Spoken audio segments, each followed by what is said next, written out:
Good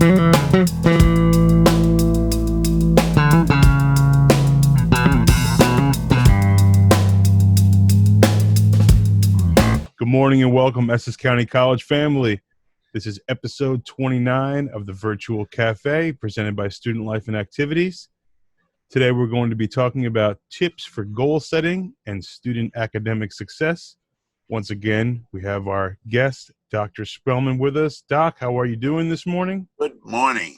And even though the news is grim from around the world, God has blessed all of us to live another day and maybe to pass on some advice that will change someone's life. So it's a pleasure to be here on the Student Cafe and to talk to our students in a way that a mentor and a person who cares. One thing about Essex, all Essex County people, we are what we call encouragers. We encourage you, we push you, we stimulate you to go further than you think you can go. So we want to give you some tips this morning, but we want to talk to you very seriously about the importance of heroes, the importance of people who are in your life. And you'd be surprised they all don't appear on television at night. They're not movie stars. They're not all basketball stars. They don't always appear in New York Times.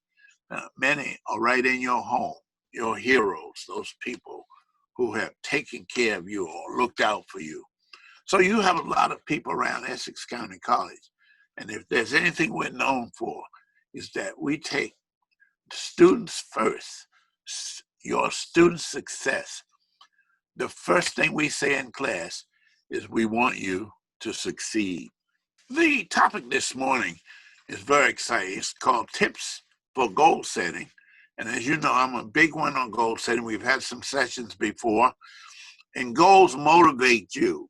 They're self-motivating tools. It's a tool for self-motivation. You have a goal, then there's a reason for you to get up. There's a reason for you to go.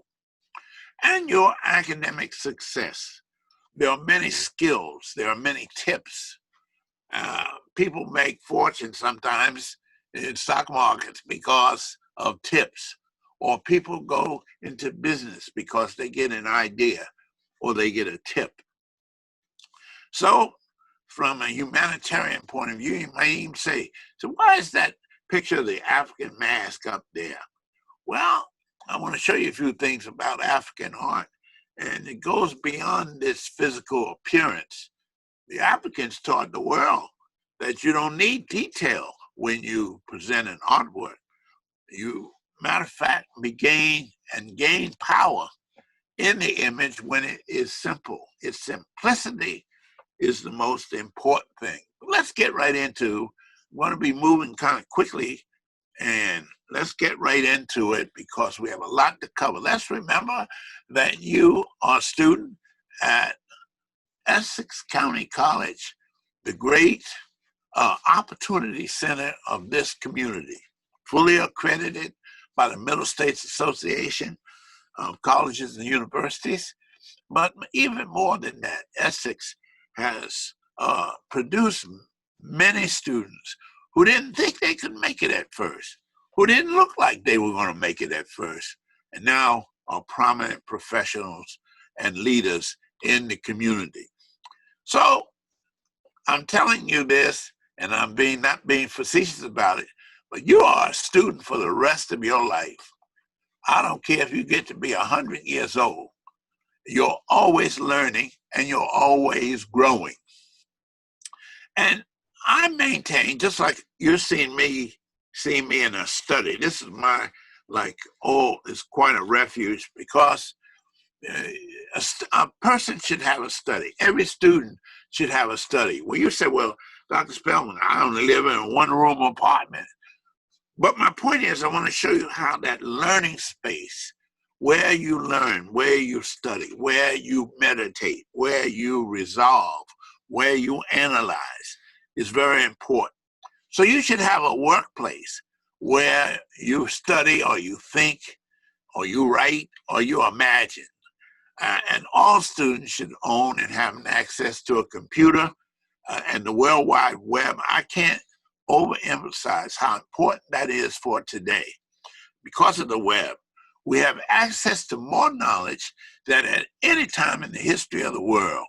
And students might, you might just have an iPad, or you might have a simple phone computer. Many times you didn't realize that phone would become a computer, but it certainly is. And so you can go to places sometimes if you don't have Wi-Fi in your neighborhood or in your home.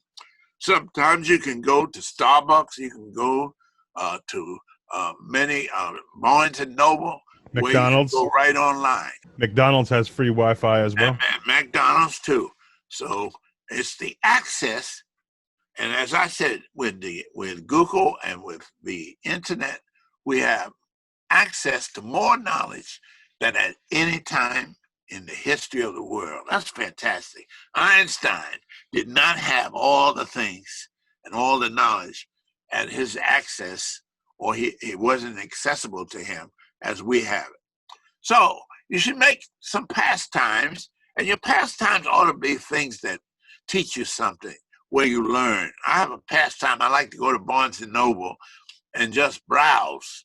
Now, I'll sometimes take 10 magazines and 4 books, and I'll go into the snack bar and I'll go through and skim. And many times I may have 10 magazines, but I'll buy 2. Or I may have 5 books, but I'll buy 1. But as a result, I'm in a state of discovery. I'm in a state of new knowledge. I'm in a state of what's out there. So you should have that workspace, and you should have a place to be. Now, I tell my students, if you want a desk, for an example, a lot of people don't realize it, but you can make your own desk for your study. You can go to the office equipment store, and many times you can get a used one, but you can get yourself a 2-drawer file cabinet. And what I recommend to students is they go and they get 2 of these.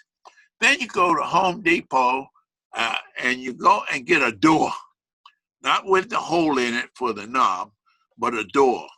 And then you lay the door down on top of the 2 file cabinets, and look what you have. You have a desk. Awesome. You have locks. And if you do it twice, you may put, if you have the space, you make it an L. So you would have 4, but then you would have a space for your computer and all your work. You deserve a place to work and space to work. And that's so important in academic life. Now, remember before, Google.com, or you can get a picture of anything that you want.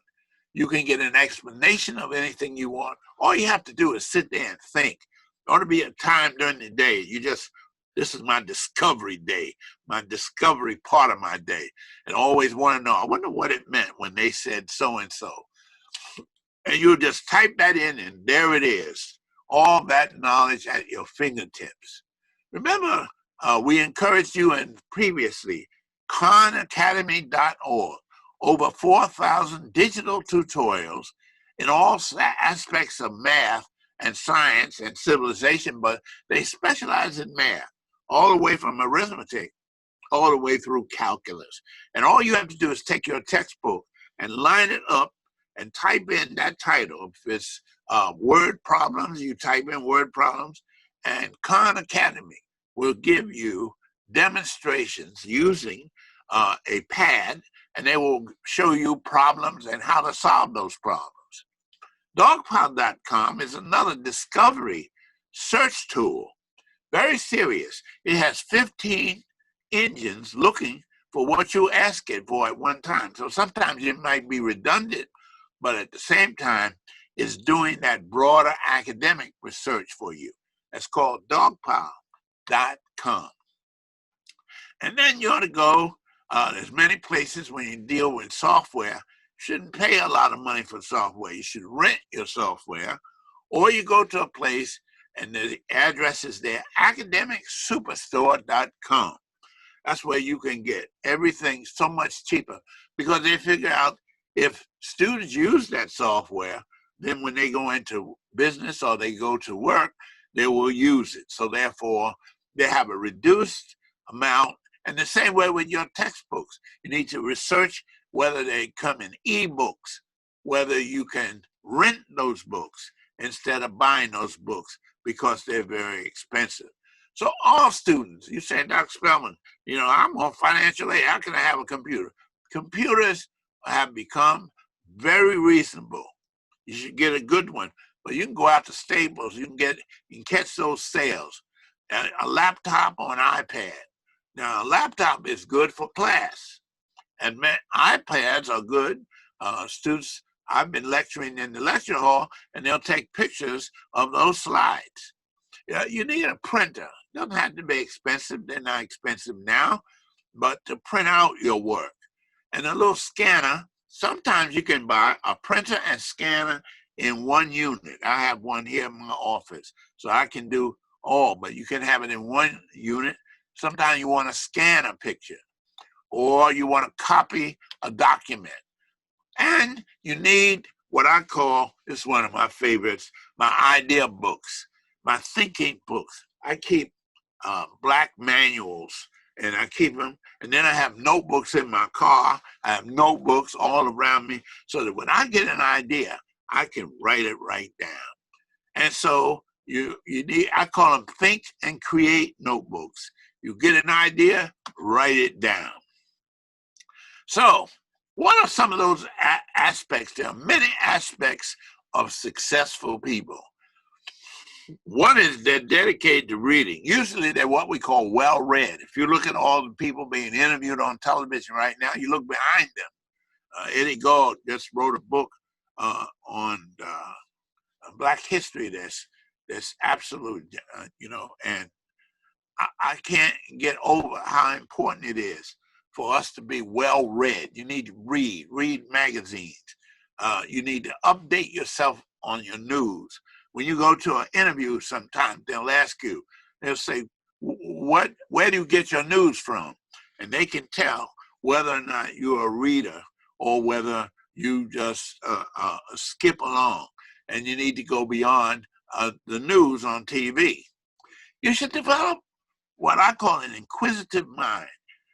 We call it a academic inquisitiveness, in that you want to know answers to questions. And as a professor, old professor, been around a long time, when a student asks me a question I don't know, I'll say, thank you for my homework, because I'm interested in knowing that answer too. I don't try to answer something that I don't know anything about, but I say, I'll come back to you and I will have that answer because I want to know the answer to that question as well. Then I'm going to talk a few minutes about having heroes, people who inspire you, people you want to imitate. Some of them you can touch and some of them are distant.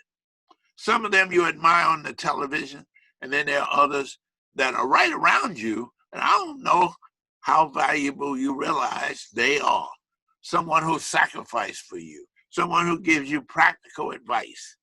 So having heroes and mentors, people who take a vested interest in your personal life or your business life or your academic life or your development and give you direction and instruction. Well, you want to learn how to do this. You want to establish a retirement. When you start working, you want to make sure that you put money away for your children's college. Tips and mentors, people who you can look up to who mean you well. And then you ought to have goals. And this is the fourth discussion we've had on that, but goals serve as self-motivators. They're lifting and reaching up, going to new things. I tell you, if I had another 100 years to live, I could fill it up with all the things I want to do. And yet I've been very blessed as a poor boy coming up in Newark. I have gone across the Atlantic Ocean over 103 times, been to Israel 31 times, been to Africa 7 times, been to Egypt 9 times. And what I'm saying is that I've had an opportunity to do some things It didn't cost money, but I never had to pay. And I'll tell you a little bit about that afterwards, but I didn't take from anyone. I just had that opportunity. So you ought to have those inspirations. See, once you have heroes, once you have those mentors, then they become your inspirations. Even though many of them have passed on. I have a picture gallery in my office, in my study here, of my heroes. And sometimes I'll be baffled with a problem, and I'll look over at my mother, or I'll look at my father, or I will look at my heroes. And so you can see when we talk here, it's what I'm about to talk about. It's right there in Newark. Dr. Werner, his daughter, works right there at Essex County College in the Computer Center. And these people, your memory turns to them for inspiration. So you need to keep that inquisitive mind, as I told you before. You need to have goals, and you need to have inspirations. Just a few days ago, a very great man passed away. His name is John Lewis. I'm sure you've heard about him on television. If you didn't know him, you should know him. And as you see him being pushed into that wagon, being arrested, the bottom right-hand picture there, that was when he was 18 years old, just like many of you. And he just passed away the other day, and he was 80. He became a congressman, but most of all, he was a civil rights example. He went through suffering. He almost got killed as they crossed that bridge to come across in a march. And the policeman beat him all over the head. He had his head was fractured, and he almost died. But then he went on and he became a congressman. He became a person of humbleness, a person of power, a person of peace. And so you see, he earned the Medal of Freedom from President Obama, but he was 80 years old, born in 1940, and he died the other day. He had a spouse and he had children, and he was educated at Fisk University, but he grew up as the son of a sharecropper, and he would work in the hot cotton fields of Georgia. He came out to work with Dr. King. So he was this man who's about your age on the left that you see on the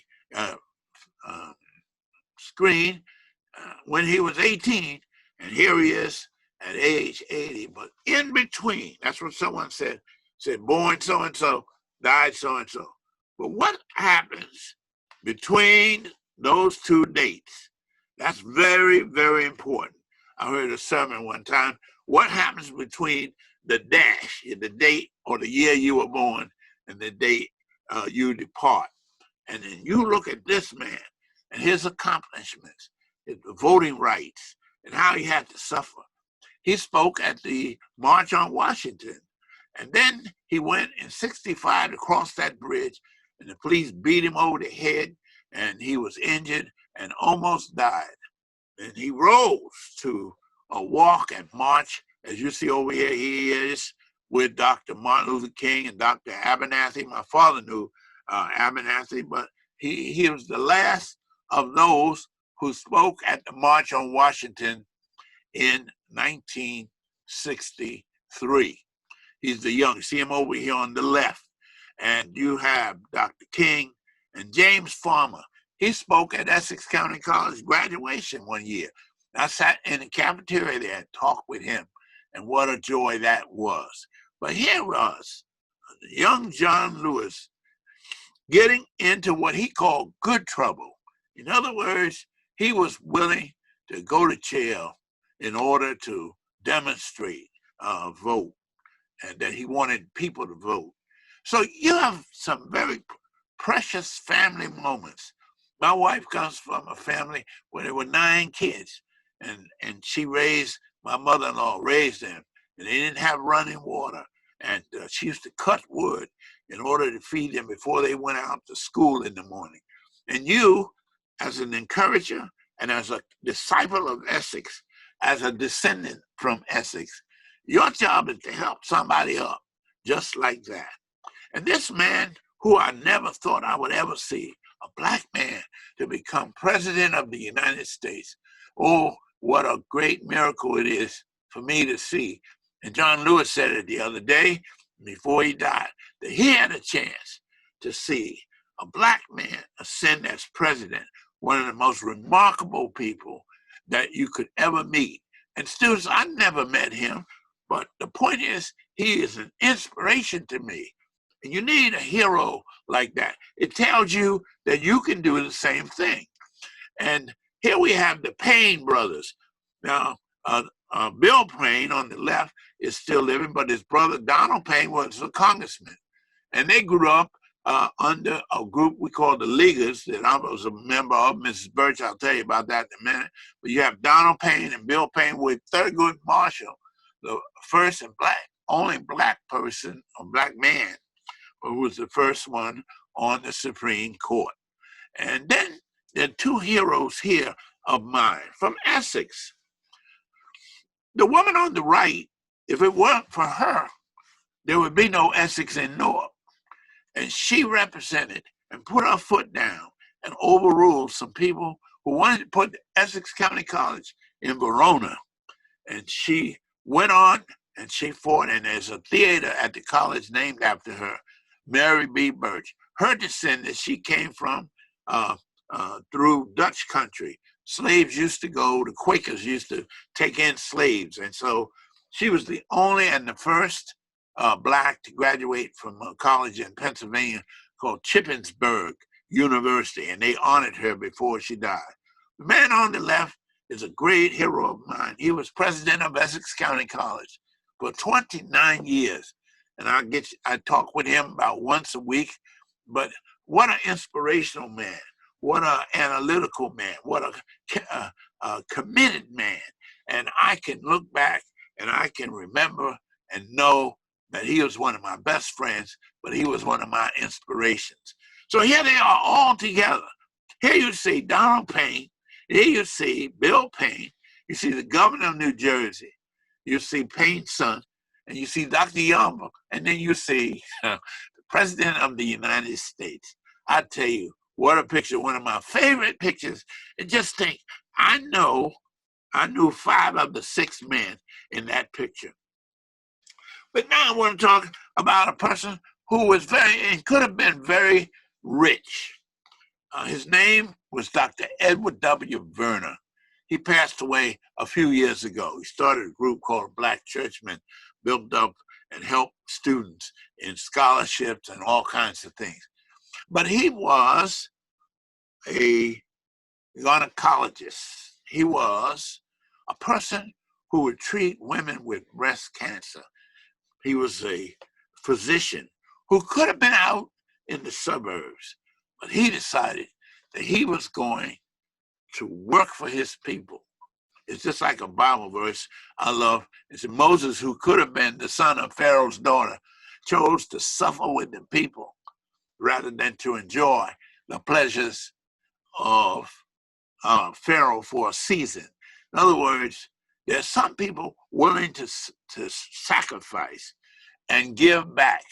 And this man had an office. He was a minister as well as a physician, studied at Drew University Theological Seminary. He completed he was at St. James AME Church right down the street, and he was an elder, and he was an associate pastor.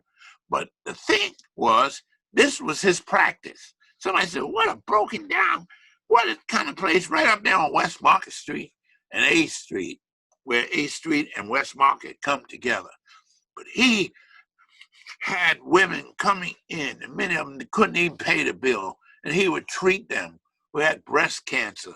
And many times, because of the medication, which had a narcotic in it, he would have break-ins. So his house, as you see, it looks like Fort Knox because he had so many robberies. But he helped his people.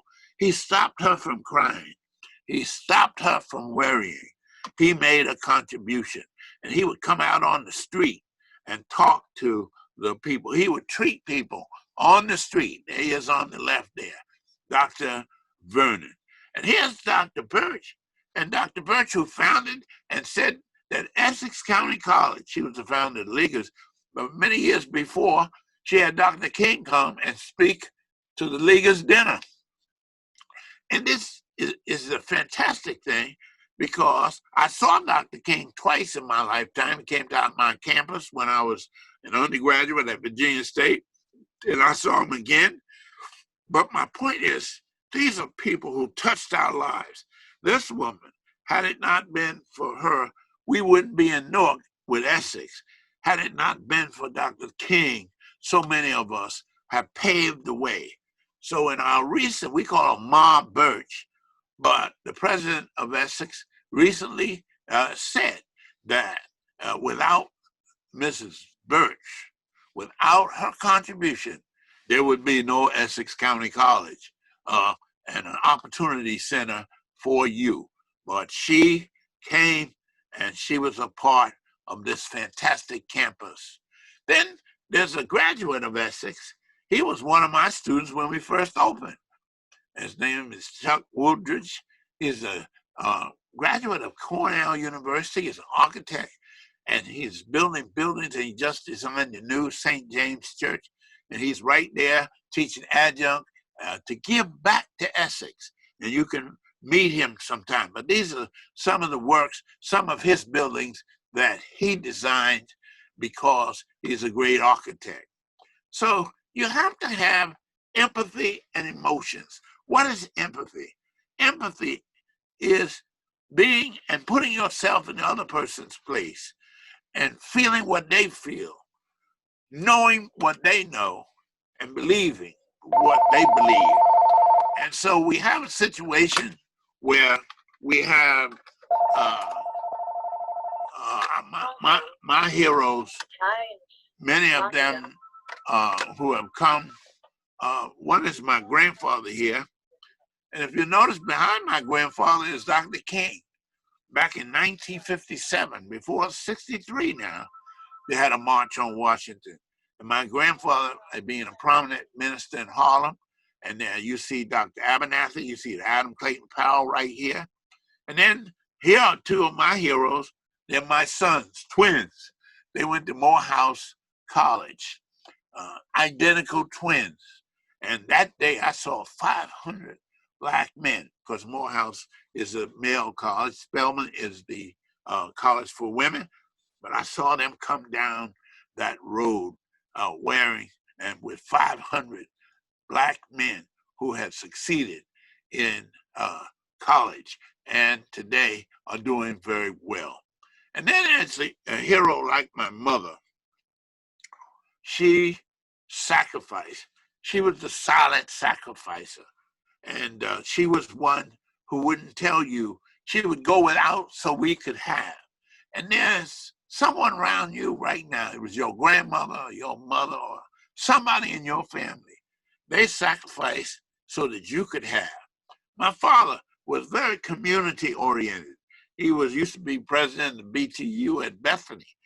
And he was a minister, but at the same time, he used to work in a truck yard from 10 until 6 at night in the cold. Then he'd come home. He had three other part-time jobs. He would read water meters for the city. He would do income tax. He would work with funeral directors. And he was a man who gave me so much in terms of work ethic.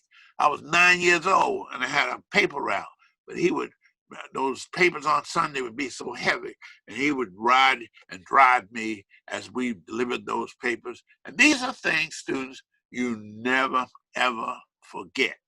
And then I'm a big one for marriage. I married a wonderful, wonderful lady, a lady who came, and I showed you her picture. She came out of a farm where they didn't have running water, and I was impressed.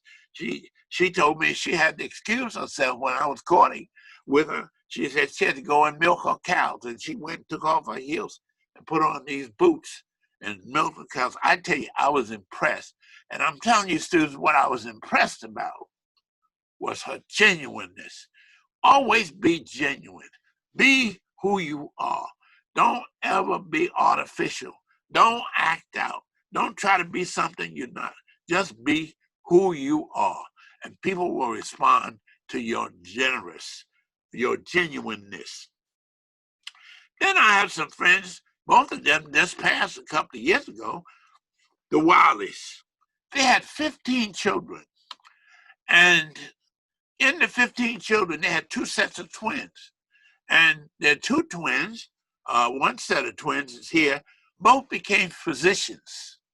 One practices in Maryland, the other one practices in Florida right now. And her children are moved on. They're all kinds of professionals, all kinds of achievements. But 15 children.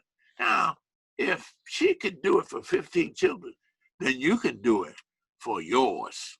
The Parrott family, and the man up there in the corner, Bishop James W. Parrott, great hero of mine, because he was a minister, but he went to court one day and he saw a young lady being prosecuted and going to jail almost because she stole food from a store to feed her babies.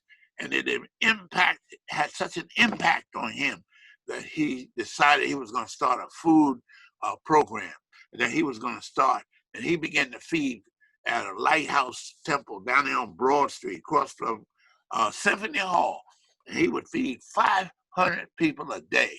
But he was inspired by the fact that that woman was put in jail. Then there's a group of family called the McCoys, and we call them the real McCoys. But 5 of them, her husband died, Bishop Rule McCoy, but she had to raise all her 5 children. And she raised each of them, sent them through college, and the 3 of them have PhDs. Then she decided to go to college, and she has a graduate degree from Liberty University. I'm telling you, these are families just like yours and just like mine. So students, remember Mrs. King, what she did. She had to raise Yolanda and Martin Luther King and Dexter and Junior. We saw him just the other day on TV. But the point is, many women have to be the heads of households, and she carried his vision forward. In other words, many people around us are passing away now because of this virus. I tell you, it's taking families, but you can take up their work. Don't get mad, don't get bitter, but pick up where they left off and fight those battles and make sure that you make your contribution. Be like the Africans. And a lot of people don't understand African art, but African art, that head is larger than the body, not because the Africans didn't know how to portray it, but in African philosophy, the head was the seat of the intellect and the origin of knowledge. And so therefore, when you see the Lord, then we had modern artists come along and imitate that. But the symbolism had to do with a philosophy. The head is the seat of the intellect and the origin of knowledge. Then we see faces. You say, what happened to her? She got all scarification. That's a mark of distinction in Nigeria. And why is it that you would show the breasts of this woman, but the dress, the breasts and the navel, I want you to be mature as you look, as we teach at Essex. You see, women went without covering because the breast was symbolic of life-giving after birth. The navel was accentuated because it symbolized life-giving prior to birth. So when you see a piece of African sculpture and you're looking at breast and navel, you're going to see that they are giving amplification. And she's holding her breast there because her breasts represent badges that help reproduce the tribe. In other words, infant mortality rate is so high that one could have 8 children, only 2 live. So therefore, she helps to keep and perpetuate the tribe. And you have male and female moving through. When you see a piece like the one on the right, African art again, that's the king, the Oba. And they felt if the king was injured, the whole tribe would be injured. You have to kind of take that on. If you are injured, your whole family is injured. If your toe hurts, your whole body hurts. So the Ober Benin, they respected him, and they gave him respect, and they gave respect to age. And age is very important. They gave respect to detailed artwork. And they were really the beginners of abstract art. A lot of that work that you see there, they took the simplicity of it. So in my conclusion, I want you to continue to fight just like Dr. King fought, just like Dr. Yama fights, like all of us are still fighting. Because you can't have a victory unless you go into the ring. You got to fight, and you can't stand outside the ring and win. You got to go in, but you go in knowing that you have a lot of confidence, and you have skills, and you have talents, and you have gifts, and you are going to win. You are what we call a difference maker. You're going to make a change in someone's life. And I hope, as your professor here, and as your friend, and as your mentor, that we can make a difference in your life. Not just with what you know, but with what you do. Not with just what you know, but how you give what you know. And so you can make a difference maker. And that's a big thing. When someone makes a difference in your life, you will always appreciate it. I told you before, always know where you are and then know where you're going. Always maintain that family structure. Maintain that support. At our church, we have a ministry in going to the nursing home. And we go and we take combs and we take those necessities that people need because no one sometimes comes from their family. So there are different ways. I just found out from a friend of mine that he ministers to people who've been, their families are suffering because they've been incarcerated. There are people of the family who are incarcerated, but those people who are outside, those families, they need encouragement and they need help. So there's the Wiley family. And then I wish I could talk about some more of my heroes. This man, Bishop Barney here, never got out of the 8th grade. He ended up building a college in Columbia, South Carolina. He has built churches all over the country. And then there's Mother Juanita Hall, a member of our church, and she, some 28 years ago, 33 years ago, started a homeless feeding program, just taking sandwiches down to Penn Station, just sandwich and a drink. And now she was honored by the university the other day, but she's still doing that at age 83. So, students, I didn't know Rosa Parks, but I know what she did. She wasn't a great speaker, but what she did, she had the courage to say, I will not move. I will stay on this bus, and we will win, and we will work, but we will be, and we're going to take this baton, and we're going to pass it on to someone else. So here we are, students, passing to you that baton, whether it be Dr. Werner or Dr. King, or whether it be King Tut we talked about, the genius. You have a mind. You're an achiever. You have skills. You have talents. And you must raise up a new generation of leaders of excellence. And you know who that generation is? You. So we do this together. Many technicians, many engineers, many doctors, many lawyers, many healthcare professionals. We are to empathize with her tears, but we are to make those tears go away and make them tears of joy. So you're a new crop. You're part of that new crop of leaders with great features, with great potential.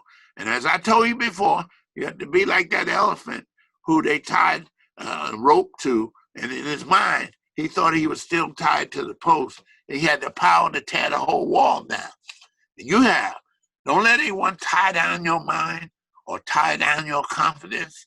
You need to go out and know that you're going to be like John Lewis or Dr. Martin Luther King, and you're going to continue to fight, and you're going to have victory, and you're going to hit your target.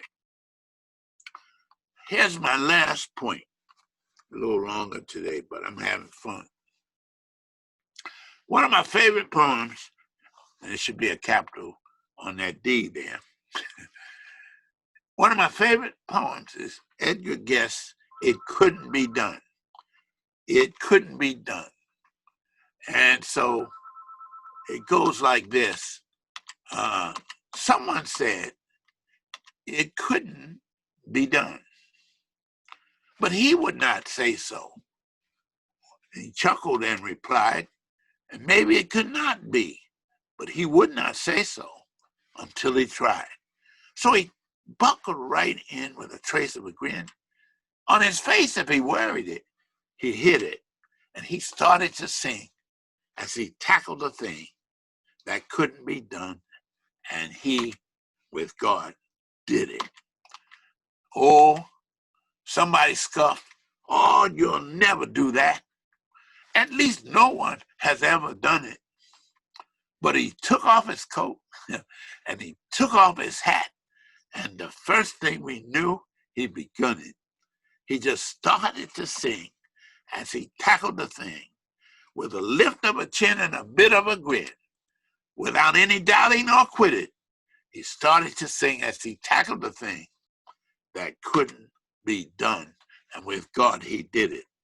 That last stanza, there are thousands to tell you it cannot be done. There are thousands to tell you, one by one, that you will always fail.